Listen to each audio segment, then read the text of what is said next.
এক বনে থাকত টুনি নামের এক ছোট পাখি আর গোপাল নামের এক খরগোশ। টুনি ছিল ছোট কিন্তু খুব সাহসী, আর গোপাল ছিল বড় কিন্তু সবকিছুরই ভয় পেত। একদিন হঠাৎ বনে আগুন লাগল। ধোঁয়া ছড়িয়ে আকাশ কালো হয়ে গেল। সব পশুপাখি দৌড়াতে লাগল, কেউ জানত না কোথায় যাবে। গোপাল কাঁপতে কাঁপতে বলল, আমি পারব না, আমি খুব ভয় পাই। টুনি উড়ে গিয়ে বলল, ছোট হলেই দুর্বল না, সাহস থাকলেই শক্তি।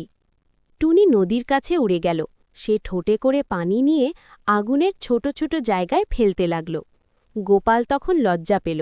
সে দৌড়ে গিয়ে ছোট পশুদের পিঠে তুলে নিরাপদ জায়গায় নিয়ে যেতে লাগল। হরিণ, বানর, কচ্ছপ সবাই একে একে সাহায্য করতে লাগল। কিছুক্ষণ পর আগুন থেমে গেল। বন আবার শান্ত হয়ে গেল। সবাই টুনিকে বলল, তুই ছোট কিন্তু তোর সাহস অনেক বড়। গোপাল হেসে বলল, আজ তুই আমাদের শিখিয়েছিস ভয়কে হারাতে হয় কাজ দিয়ে।